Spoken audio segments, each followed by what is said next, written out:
For a discussion of the impact of President Biden's Buy American executive order, I'm joined by Dismas Locaria, a partner in the law firm of Venable LLP.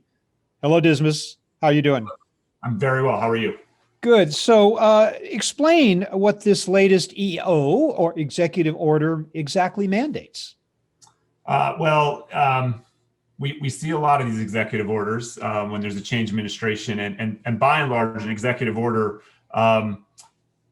is a focused implementation effort. In other words, you already have a statutory construct by American Act, Trade Agreements Act, or a couple that we'll probably talk about. And what this does is it says the administration wants to emphasize some focus on how they're going to go about implementing the Buy American Act. There's obviously been history, years and years of implementation of Buy American, but there's a renewed focus. There was in the Trump administration and there is in the Biden administration under his Build Back Better program. So does it actually, I mean, you're saying this, some of these rules or laws or whatever you want to call them are on the books already. Is this simply an attempt to enforce existing measures, or does it impose new ones in any way? Well, it will impose new ones. As of now, it doesn't really impose much new. It talks about what the plans are. And so there's always a statutory construct here, the Buy American Act, but then the details are always worked out in agency regulations. And there's already a whole construct of agency regulations relating to Buy American Act. What this executive order aims to do is to perhaps tighten those and increase the veracity or increase the thresholds for something to be qualified as Buy American. There's always commentary and criticism that the Buy American Act has in its implementation has various loopholes, and administrations wanting to be stronger on products being manufactured in the United States often will say, well, let's tighten up the Buy American Act. And so that's essentially what this executive order is going to aim to do, is to tighten up the Buy American Act, close some of those loopholes, and ensure that more goods, and particularly goods that are manufactured or that are purchased by the US government, are actually manufactured here in the United States. So does this apply to all federal government contracts? It will apply to a vast majority. So it applies at $10,000. So all procurements above $10,000.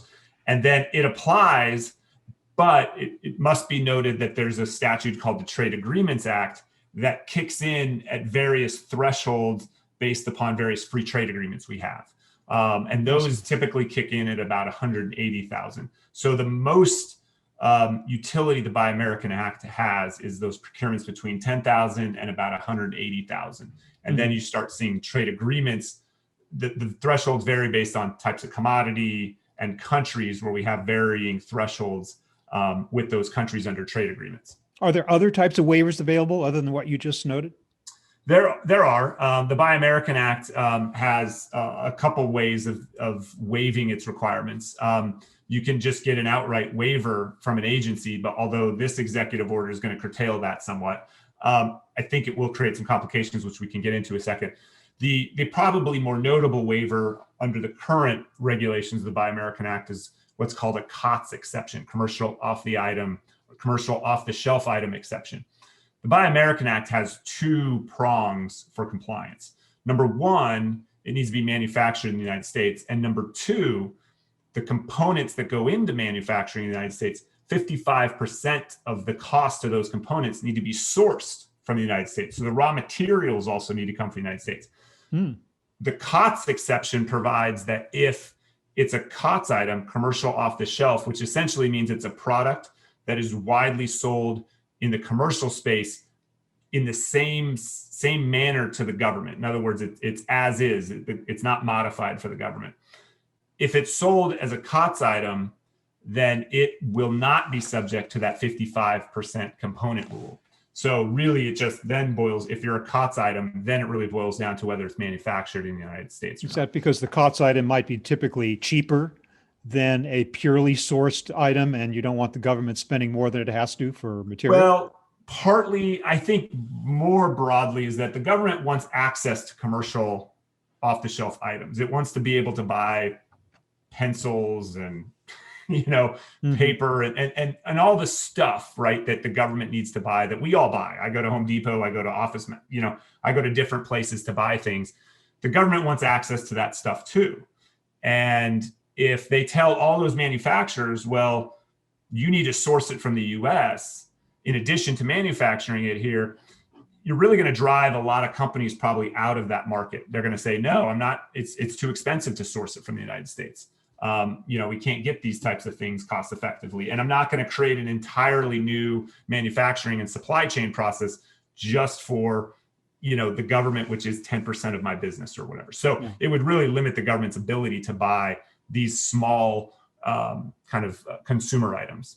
What other questions, if any, does this latest executive order raise in your mind? Well, it raises a lot. So I mentioned earlier about loopholes.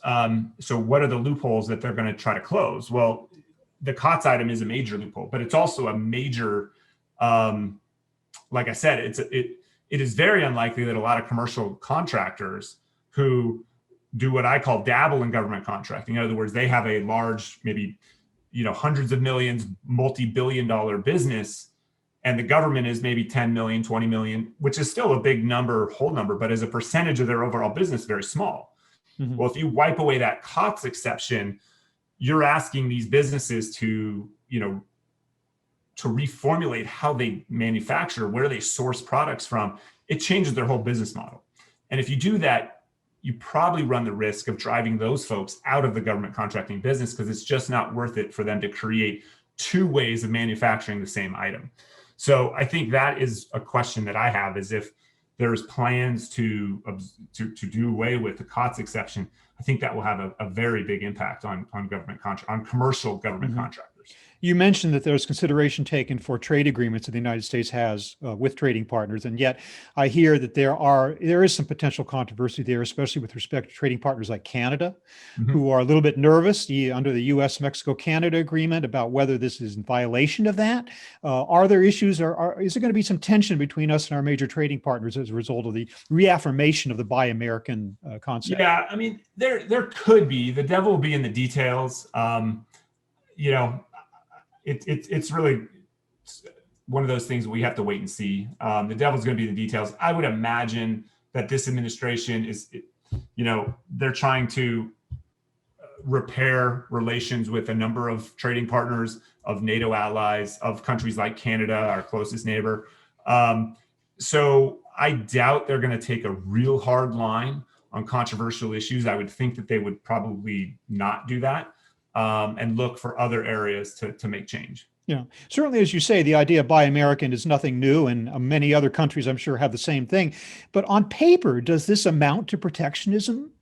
Does it open us up to complaints before bodies such as the World Trade Organization for protecting our own manufacturing base? I don't believe so. Now, I'm a government contracts lawyer, so don't quote me on it, but the Buy American Act has been in place for decades, and we've not had those protectionist trade claims brought against us, to my knowledge. Further, trade agreements, they kick in at certain agreed upon thresholds, right? And so as long as we're honoring those treaties with respect to those thresholds, I don't see how it would violate those treaties. So I think as they formulate ideas on how to improve the Buy American Act, I think they need to think through what's the implication for some of these treaties.